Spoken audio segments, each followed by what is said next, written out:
there. So. Very true. All right, let's start with martini, which, you know, a huge comeback with that, Mad Men and all that, you know. So let's show us how to do the proper martini. Sure. So to start, we're going to use a good gin, London dry gin. There's a resurgence of Old Tom gins, which is a sweetened gin out there. You can use that as well, however your flavor preference. But we have a 4-ounce pour here that we're going to use in our glass. So we're going to do 2 ounces of our gin of choice, and with that we use a metal jigger. When you're baking here on the show, you don't just throw handfuls of flour in, you always measure them out, you know, so consistency, and you can always have people make it themselves. So get one of those, pick up one of those. Yep, it's called a jigger. Okay. 1 ounce, so that's 2 ounces of that. We're going to use the dry vermouth. We're just going to use 1 ounce of that. Okay.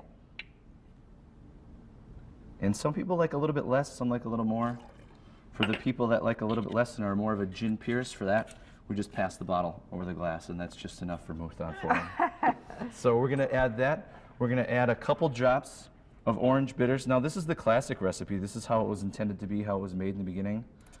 You can find this, Woodman's Angostura, the yellow cap, the oversized white label that everybody knows, makes an orange bitters, and that works wonderfully as well. Okay, so either one of those? Yep, okay. we're using Bitter Cube out of Madison, in Wisconsin. And then we're just going to add some ice. Now, James Bond would have you shake the martini. We're going to stir it. Down at the bar, anything that's pure alcohol, we always stir it. Now, the reason of that being is they always say it bruises the gin. By that means over dilution. With this, you can control the dilution rate a little bit better. You don't get those nasty ice chips on top. So we're going to take it, stir it up. And clean ice, too. I mean, really good clean ice. I think that makes all the difference in the world. Absolutely. Good in, good out again. So you're going to stir it till it feels, you know, cold enough through the glass to how you like it. And then we have our julep strainer. Okay. And then, of course, our old-fashioned cocktail coupes. It's a good, different type of glassware, you know what I mean? It really stands out, especially if you're having a home party. People will kind of remember your different glassware instead of just kind of the stem cocktail, the bead glass. And then this is kind of something, you know, you usually throw an olive in there and let it sit in the bottom. We're going to do an orange zest, or a lemon zest, I'm sorry. And it's just a vegetable peeler you can pick up anywhere. Do nice. And you want to get the least amount of pith as possible. You don't want any white in there. It kind of adds an unwanted bitterness.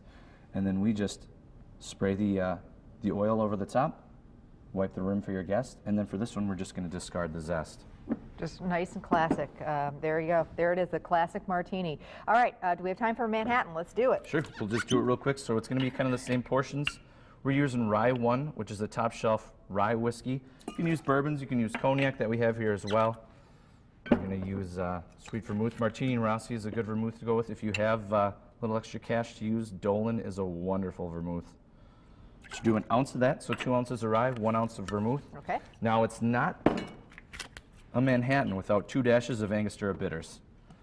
I don't think too many places do it around here. No grenadine, no cherry juice. It's not a Manhattan at that point. So we're going to do that. We're going to add some more ice to this one. And these are always served up, or they should be properly served up. If you're diluting it and chilling it properly. So no ice in the glass. Yep, you shouldn't need ice. Stick your cocktail coupes in the freezer or in the refrigerator so that your guest can sip on it a little bit longer. Okay, again, we'll strain it. Yep, we're going to strain it here. Okay. Fun little glass. Any garnish for that, Tony? We're going to do a lemon zest again, and this time we're just going to spray it over, and we're going to drop it in. It adds a little bit more flavor. The lemon zest with the oil on the top of it adds a real nose to it. And I promise you, if you have it this way, you'll never have it any other way. You know, wipe the rim and throw it in. Gorgeous. Wow, you make it look so easy. Tony at the Libertine, if you were looking for one of these classic cocktails or many others, he'll do it for you. He knows them all. And he's going to stick around and do some bacon-infused cocktails. Everybody likes bacon. Everything's better with bacon, right? Bacon in your cocktail? We're going to check it out. And more appetizer recipes, too, coming up. Thanks, Tony. Thank you.